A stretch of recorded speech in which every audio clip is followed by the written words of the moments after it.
നടപ്പിലാക്കാൻ സാധിച്ചു എന്നാണ് ഞാൻ വിശ്വസിക്കുന്നത്. ബഹുമാനപ്പെട്ട ജഡ്ജിക്ക് 1000 നന്ദി അർപ്പിച്ചുകൊള്ളുന്നു.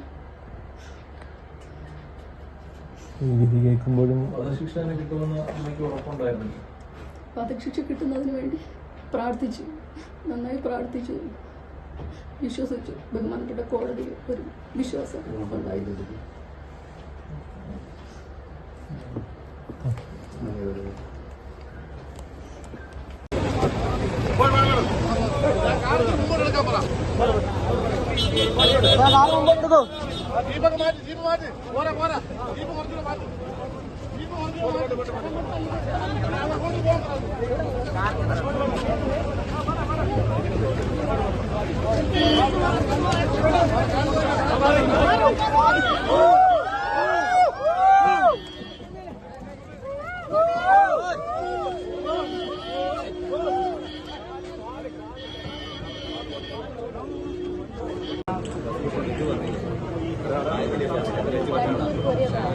പോലീസാണ് ഇതിലെ ശാസ്ത്രീയമായ തെളിവുകൾ, അതായത് മരണമൊഴി ഇതിലില്ലായിരുന്നു.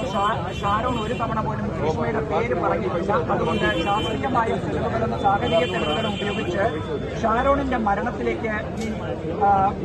ഷാരോണിന്റെ മരണം എങ്ങനെ സംഭവിച്ചു എന്നുള്ളത് തെളിയിക്കാനായിരുന്നു പോലീസ് തുടക്കം മുതൽ ശ്രമിച്ചത്. അതിനായിരുന്നു ഈ കഷായത്തിൽ കളനാശിനി ഉള്ളതും ഡോക്ടർമാരുടെ മൊഴികൾ അടക്കം ഇതിൽ രേഖപ്പെടുത്തിയതിനു ശേഷം ടോക്സോളജിസ്റ്റിനെ അടക്കം വിളിച്ചിരുത്തിയതിനു ശേഷം എത്രത്തോളം പോയിസൺ ഇതിലുണ്ടായിരുന്നു എന്നുള്ളത് എഴുതി വാങ്ങുകയും ചെയ്തു. ഇതൊക്കെ ശാസ്ത്രീയ തെളിവുകളായിരുന്നു. മാത്രമല്ല, പോലീസിന്റെ സൈബർ എക്സ്പെർട്ടിനെ ഉപയോഗിച്ചുകൊണ്ട് ASDBയെ ഉപയോഗിച്ച് ഗ്രീഷ്മ എത്ര തവണ ഷാരോണിനെ വിളിച്ചിരുന്നു, അന്ന് ഈ ഒക്ടോബർ 14-നും എത്ര തവണ ഷാരോണിനെ വിളിച്ചിരുന്നു, മാത്രമല്ല കോൾ ഡീറ്റെയിൽസ് അടക്കം പോലീസ് ശേഖരിക്കുകയും ചെയ്തു. ഇതെല്ലാം കഴിഞ്ഞതിന് ശേഷമാണ് സഹോദരന്റെ അടക്കം മൊഴി രേഖപ്പെടുത്തിയത്. സഹോദരനായിരുന്നു ഷാരോൺ പ്രധാന